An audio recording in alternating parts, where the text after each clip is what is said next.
देश न्यूज में आपका स्वागत है। मैं हूं आपके साथ धर्मिष्ठा। हमारे कार्यक्रम चक्कर राजनीति का, जिसमें हम बात करते हैं राजनीति की और सियासत की। इस कार्यक्रम में आज हम बात करने जा रहे हैं मध्य प्रदेश की दमोह लोकसभा सीट की। दरअसल राजनीतिक दलों ने लोकसभा चुनाव की तैयारियां कर दी है, तो लोकसभा चुनाव के मद्देनजर मध्य प्रदेश की 29 लोकसभा की सभी सीटों की जानकारी के साथ इन सीटों का अब तक क्या इतिहास रहा है, ये सभी जानकारी अपने कार्यक्रम में दिखाएंगे। और इसी क्रम में आज हम बात करेंगे दमोह लोकसभा सीट की। तो आइए सबसे पहले बताते हैं कि अभी दमोह लोकसभा क्षेत्र से सांसद कौन है। यहाँ पर 2019 में दमोह संसदीय क्षेत्र से भाजपा के प्रहलाद सिंह पटेल चुनाव जीते और सांसद मध्य प्रदेश विधानसभा चुनाव में विधायक प्रत्याशी बनने के बाद उन्होंने इस्तीफा दे दिया। वर्तमान में दमोह लोकसभा से कोई सांसद नहीं है। इसके बाद हम आपको बताते हैं कि दमोह लोकसभा सीट पर अब तक कब कब चुनाव हुए हैं और कौन कौन से प्रत्याशी जीते हैं, क्या रहा है दमोह लोकसभा सीट का इतिहास। बात करेंगे 2019 की। 2019 में दमोह संसदीय क्षेत्र में कुल 17,68,777 मतदाता थे और 2019 में दमोह लोकसभा सीट से भारतीय जनता पार्टी के उम्मीदवार प्रहलाद सिंह पटेल चुनाव जीते थे। 2019 में दमोह लोकसभा सीट से भाजपा के प्रहलाद सिंह पटेल को 7,04,524 वोट मिले थे। 2019 में दमोह संसदीय क्षेत्र से कांग्रेस के उम्मीदवार प्रताप सिंह 3,53,411 वोटों से चुनाव हार गए थे और 2019 में दमोह संसदीय क्षेत्र से कांग्रेस के प्रताप सिंह 3,51,113 वोटों के साथ दूसरे स्थान पर रहे। 2019 में दमोह संसदीय क्षेत्र से कुल 16 प्रत्याशी मैदान में थे। अब हम बात करेंगे 2014 की। 2014 में दमोह संसदीय क्षेत्र में कुल 16,51,614 मतदाता थे और 2014 में दमोह लोकसभा सीट से भारतीय जनता पार्टी के उम्मीदवार प्रहलाद सिंह पटेल चुनाव जीते थे। 2014 में दमोह लोकसभा सीट से भाजपा के प्रहलाद सिंह पटेल को 5,13,079 वोट मिले थे। 2014 में दमोह संसदीय क्षेत्र से कांग्रेस के उम्मीदवार चौधरी महेंद्र प्रताप सिंह 2,13,299 वोटों से चुनाव हार गए थे। 2014 में दमोह संसदीय क्षेत्र से कांग्रेस के चौधरी महेंद्र प्रताप सिंह 2,99,780 वोटों के साथ दूसरे स्थान पर है और 2014 में दमोह संसदीय क्षेत्र से 11 प्रत्याशी मैदान में थे। अब हम बात करेंगे 2009 की। 2009 में दमोह संसदीय क्षेत्र में कुल 13,57,985 मतदाता थे और 2009 में दमोह लोकसभा सीट से भारतीय जनता पार्टी के उम्मीदवार शिवराज भैया चुनाव जीते। 2009 में दमोह लोकसभा सीट से भाजपा के शिवराज भैया को 3,02,673 वोट हासिल हुए थे और 2009 में दमोह संसदीय क्षेत्र से कांग्रेस के उम्मीदवार चंद्रभान को 70,877 वोटों से चुनाव हारना पड़ा और 2009 में दमोह संसदीय क्षेत्र से कांग्रेस के चंद्रभान 2,31,796 वोटों के साथ दूसरे स्थान पर रहे और 2009 में दमोह संसदीय क्षेत्र से 21 प्रत्याशी मैदान में थे। अब हम बात करेंगे 2004 की।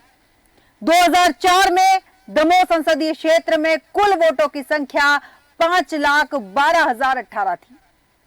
2004 में दमोह लोकसभा सीट से भारतीय जनता पार्टी के उम्मीदवार चंद्रभान चुनाव जीते और 2004 में दमोह लोकसभा सीट से भाजपा के चंद्रभान को 2,71,869 वोट मिले थे और 2004 में दमोह संसदीय क्षेत्र से कांग्रेस के उम्मीदवार तिलक सिंह लोधी 94,595 वोटों से चुनाव हार गए। 2004 में दमोह संसदीय क्षेत्र से कांग्रेस के तिलक सिंह लोधी को 1,77,274 वोट के साथ दूसरे स्थान पर रहना पड़ा। 2004 में दमोह संसदीय क्षेत्र से 9 प्रत्याशी मैदान में थे। अब हम बात करेंगे 1999 की। 1999 में दमोह संसदीय क्षेत्र में 12,40,626 मतदाता थे और 1999 में दमोह लोकसभा सीट से भारतीय जनता पार्टी के उम्मीदवार डॉक्टर रामकृष्ण कुसमरिया चुनाव जीते और 1999 में दमोह लोकसभा सीट से भाजपा के डॉक्टर रामकृष्ण कुसमरिया को 2,46,909 वोट मिले और 1999 में दमोह संसदीय क्षेत्र से कांग्रेस के उम्मीदवार तिलक सिंह लोधी को 13,719 वोटों से चुनाव हारना पड़ा। 1999 में दमोह संसदीय क्षेत्र से कांग्रेस के तिलक सिंह लोधी 2,33,190 वोटों के साथ दूसरे स्थान पर रहे। 1999 में दमोह संसदीय क्षेत्र से कुल 9 प्रत्याशी मैदान में थे। अब हम बात करेंगे 1998 की। 1998 में दमोह संसदीय क्षेत्र में 11,84,121 मतदाता थे और 1998 में दमोह लोकसभा सीट से भारतीय जनता पार्टी के उम्मीदवार डॉक्टर रामकृष्ण कुसमरिया चुनाव जीते थे और 1998 में दमोह लोकसभा सीट से भाजपा के डॉक्टर रामकृष्ण कुसमरिया को 3,12,057 वोट मिले थे और 1998 में दमोह संसदीय क्षेत्र से कांग्रेस के उम्मीदवार नरेश चंद्र 1,30,598 वोटों से चुनाव हार गए और 1998 में दमोह संसदीय क्षेत्र से कांग्रेस के नरेश चंद्र 1,81,459 वोटों के साथ दूसरे स्थान पर रहे। 1998 में दमोह संसदीय क्षेत्र से कुल 13 प्रत्याशी मैदान में थे।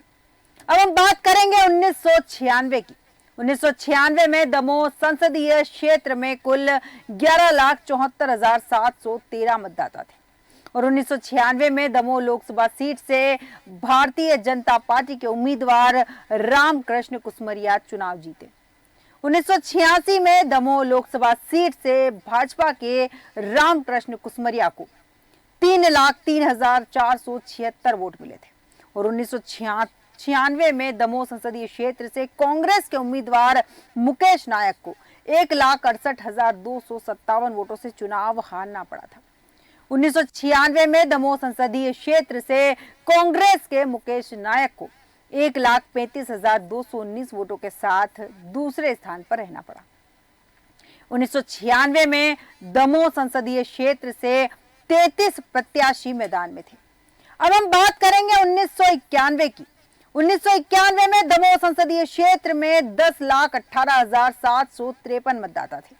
1991 में दमोह लोकसभा सीट से भारतीय जनता पार्टी के उम्मीदवार रामकृष्ण कुसमरिया चुनाव जीते थे और 1991 में दमोह लोकसभा सीट से भाजपा के रामकृष्ण कुसमरिया को 1,98,708 वोट हासिल हुए थे और 1991 में दमोह संसदीय क्षेत्र से कांग्रेस के उम्मीदवार डालचंद जैन 16,158 वोटों से चुनाव हार गए थे और 1991 में दमोह संसदीय क्षेत्र से कांग्रेस के डालचंद्र जैन को 1,82,550 वोटों के साथ दूसरे स्थान पर रहना पड़ा और 1991 में दमोह संसदीय क्षेत्र से कुल 22 प्रत्याशी मैदान में थे। अब हम बात करेंगे 1989 की।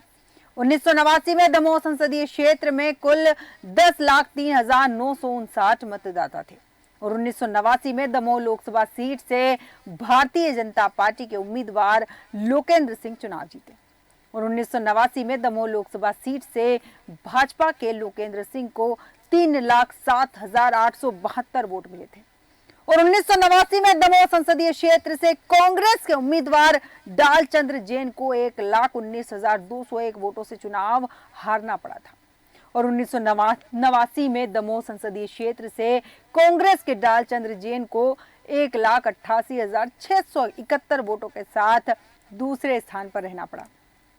1989 में दमोह संसदीय क्षेत्र से 15 प्रत्याशी मैदान में थे। अब हम बात करेंगे 1984 की।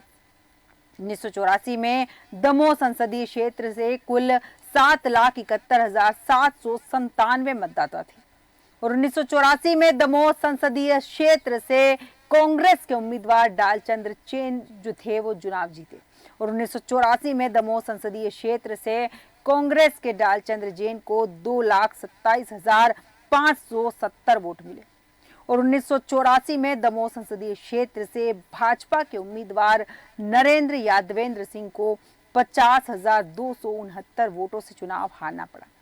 1984 में दमोह संसदीय क्षेत्र से भाजपा के नरेंद्र यादवेंद्र सिंह को 1,77,301 वोटों के साथ दूसरे स्थान पर रहना पड़ा ये आपको बता दूं कि ये जो जीत का और हार का अंतर था बहुत कम था। 1984 में दमोह संसदीय क्षेत्र से कुल 16 प्रत्याशी जो थे वो मैदान में थे। अब हम बात करेंगे 1980 की। 1980 में दमोह संसदीय क्षेत्र में 6,90,994 मतदाता थे और 1980 में दमोह संसदीय क्षेत्र से कांग्रेस आई के उम्मीदवार प्रभु नारायण रामधन चुनाव जीते और 1980 में दमोह संसदीय क्षेत्र से कांग्रेस आई के प्रभु नारायण रामधन को 1,61,492 वोट मिले थे। 1980 में दमोह संसदीय क्षेत्र से जनता पार्टी के उम्मीदवार विजय कुमार मलैया को 53,525 वोटों से हार का सामना करना पड़ा और 1980 में दमोह संसदीय क्षेत्र से जनता पार्टी के विजय कुमार मलैया को 1,07,967 वोटों के साथ दूसरे स्थान पर रहना पड़ा और 1980 में दमोह संसदीय क्षेत्र से 11 प्रत्याशी मैदान में थे। अब हम बात करेंगे 1977 की। 1977 में दमोह संसदीय क्षेत्र में कुल 6,24,578 मतदाता थे और 1977 में दमोह लोकसभा सीट से भारतीय लोकदल के उम्मीदवार नरेंद्र यादवेंद्र सिंह चुनाव जीते और 1977 में दमोह लोकसभा सीट से भारतीय लोकदल के नरेंद्र यादवेंद्र सिंह को 2,47,451 वोट मिले थे और 1977 में दमोह संसदीय क्षेत्र से कांग्रेस के उम्मीदवार विट्ठल भाई लल्लू भाई पटेल को 1,49,419 वोटों से चुनाव हारना पड़ा था और 1977 में दमोह संसदीय क्षेत्र से कांग्रेस के विट्ठल भाई लल्लू भाई पटेल को 98,032 वोटों के साथ दूसरे स्थान पर रहना पड़ा। 1977 में दमोह संसदीय क्षेत्र से मात्र 2 प्रत्याशी मैदान में थे। अब हम बात करेंगे 1971 की। 1971 में दमोह संसदीय क्षेत्र में कुल 5,15,469 मतदाता थे और 1971 में दमोह संसदीय क्षेत्र से कांग्रेस के उम्मीदवार वराहगिरी चुनाव जीते थे।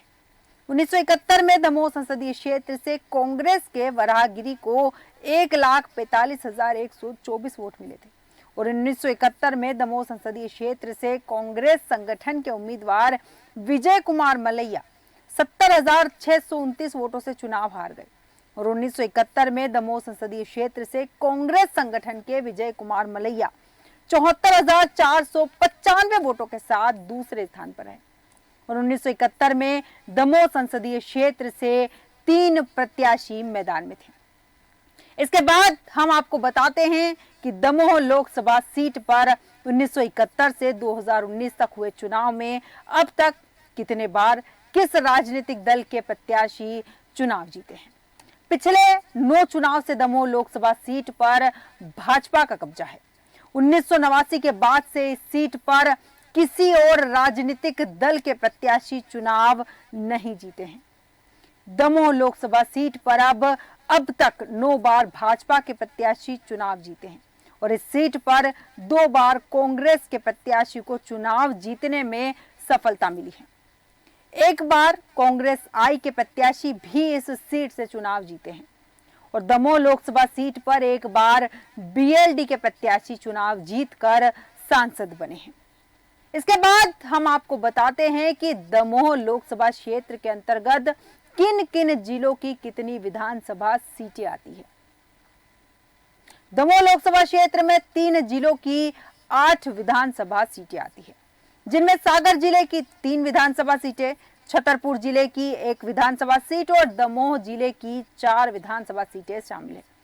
इनमें सागर जिले की देवरी विधानसभा सीट, सागर जिले की रहली विधानसभा सीट, सागर जिले की बंडा विधानसभा सीट और छतरपुर जिले की मलहरा विधानसभा सीट, दमोह जिले की पथरिया विधानसभा सीट और दमोह जिले की दमोह विधानसभा सीट। इसके अलावा दमोह जिले की जबेरा विधानसभा सीट और दमोह जिले की हटा विधानसभा सीट शामिल है।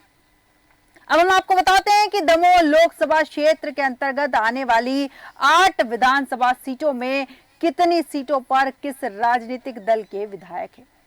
दमोह लोकसभा क्षेत्र में आने वाली 8 विधानसभा सीटों में से 7 सीटों पर भाजपा का कब्जा है। जैसा कि आप तस्वीरों के माध्यम से देख भी सकते हैं कि यहाँ पर 7 चिन्ह जो दिख रहे हैं वो कमल के दिख रहे हैं और एक चिन्ह जो है वो हाथ का पंजा नजर आ रहा है। मतलब साफ है कि 7 सीटों पर भाजपा के विधायकों का कब्जा है और सिर्फ एक सीट पर कांग्रेस के विधायक चुनाव जीते हैं, जिनमें से देवरी विधानसभा सीट पर भाजपा के ब्रज बिहारी पटेरिया विधायक है।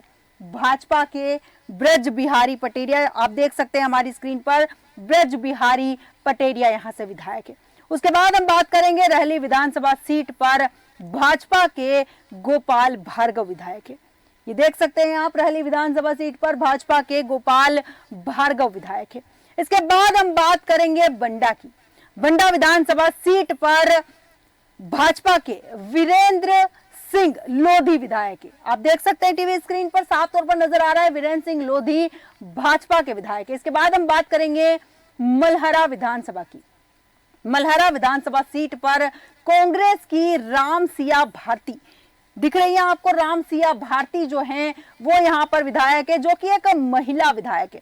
इसके बाद पथरिया विधानसभा सीट पर भाजपा के लखन पटेल विधायक है। आप देख सकते हैं लखन पटेल जो दिख रहे हैं ये विधायक है इस सीट से। इसके बाद हम बात करेंगे दमोह विधानसभा सीट पर। दमोह विधानसभा सीट पर भी भाजपा का कब्जा है और यहाँ पर जयंत मलैया जी विधायक हैं। इसके बाद हम बात करेंगे जबेरा विधानसभा सीट पर भाजपा के धर्मेंद्र सिंह लोधी विधायक है, जिनकी तस्वीर यहाँ साफ तौर पर आपको नजर आ रही होगी। धर्मेंद्र सिंह लोधी विधायक है। इसके बाद हटा विधानसभा सीट पर भी भाजपा की उमा देवी खटिक वर्तमान में विधायक है और यहाँ पर भी ये महिला विधायक जो है आपको नजर आ रही है, ये महिला विधायक है यहाँ पर। इसके बाद हम आपको बताते हैं कि दमोह लोकसभा सीट पर इस बार किस राजनीतिक दल ने किसे अपना प्रत्याशी बनाकर मैदान में उतारा है। दमोह लोकसभा सीट पर इस बार भाजपा ने अपना प्रत्याशी बदला है, क्योंकि 2019 में चुनाव जीतकर सांसद बने, विधानसभा का चुनाव लड़े और जीतकर वर्तमान में मध्य प्रदेश सरकार में मंत्री है। इसलिए उनके स्थान पर भाजपा ने राहुल लोधी को उम्मीदवार बनाया है, जिनकी तस्वीर आप हमारी स्क्रीन पर देख सकते हैं साफ तौर पर।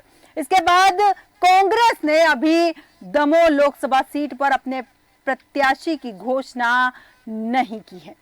इसके बाद हम आपको बताते हैं कि दमोह लोकसभा सीट के सियासी समीकरण क्या है। बुंदेलखंड अंचल की प्रमुख दमोह लोकसभा सीट को कभी कांग्रेस का गढ़ माना जाता था और 1989 से भाजपा ने यहां से अपनी जीत का क्रम शुरू किया और यह क्रम अब तक जारी है। दमोह के मतदाता 35 वर्षों से भाजपा के साथ ही खड़े हैं और दमोह क्षेत्र 2 तीर्थ स्थलों की वजह से भी जाना जाता है। बांदकपुर में शिवजी का जागेश्वर नाथ धाम और कुंडलपुर में जैन तीर्थ स्थल। प्रदेश व केंद्र सरकार में दमोह संसदीय क्षेत्र का प्रतिनिधित्व करने वाले नेताओं का अच्छा प्रभाव रहा है और इस सीट के साथ रोचक संयोग ये भी है कि यहाँ बाहरी प्रत्याशियों का दबदबा रहा है। देश के चौथे राष्ट्रपति वराहगिरी वेंकट गिरी के बेटे वराहगिरी शंकर गिरी भी यहाँ से चुनाव लड़कर लोकसभा पहुंच चुके हैं और स्वतंत्र सीट के रूप में दमोह क्षेत्र 1962 के चुनाव से अस्तित्व में आया और 1962 से लेकर 1977 तक के चुनाव में बाहरी प्रत्याशी ही यहाँ से चुनाव जीतते रहे हैं और 1980 में पहली बार स्थानीय प्रत्याशी प्रभु नारायण टंडन ने जीत हासिल की। बाद में जीत हासिल करने वाले डॉक्टर रामकृष्ण कुसमरिया, चंद्रभान सिंह और शिवराज सिंह लोधी भी स्थानीय प्रत्याशी थे। स्वतंत्रता के बाद संसदीय क्षेत्र की भौगोलिक सीमा में 2 बार परिवर्तन भी हो चुका है। पहले दमोह, पन्ना और छतरपुर की 8 विधानसभा सीटों को शामिल करते हुए इस संसदीय क्षेत्र का नाम दमोह पन्ना संसदीय क्षेत्र था। 2009 में हुए परिसीमन में दमोह, छतरपुर और सागर जिले की विधानसभा सीटों को शामिल करते हुए नया क्षेत्र बनाया गया। 1971 के लोकसभा चुनाव में कांग्रेस ने तत्कालीन राष्ट्रपति वराहगिरी वेंकट गिरी के बेटे वराहगिरी शंकर गिरी को दमोह संसदीय क्षेत्र से चुनाव मैदान में उतारा था और उस दौर में कांग्रेस का टिकट पा जाने वाला व्यक्ति स्वयं को विजय मान लेता था और यही हुआ भी। वरागिर शंकरगिरी सांसद चुने गए और उन्होंने उद्योगों की स्थापना में अपना योगदान दिया। माइसेम सीमेंट फैक्ट्री, पुराना नाम डायमंड सीमेंट फैक्ट्री, शंकरगिरी की ही देन है और महिला जनप्रतिनिधियों को महत्व देने के मामले में दमोह की यह उपलब्धि है कि यहां से 1962 में सहोदरा राय सांसद चुनी गई थी और उस दौर में महिलाओं का राजनीति में दखल वैसे भी कम हुआ करता था। हालांकि इसके बाद भाजपा और कांग्रेस किसी भी दल ने महिला उम्मीदवारों को टिकट नहीं दिया और केंद्र में यूपीए गठबंधन की सरकार के दौरान 2008 में भारत अमेरिका परमाणु समझौतों को लेकर संसद में गतिरोध बना हुआ था।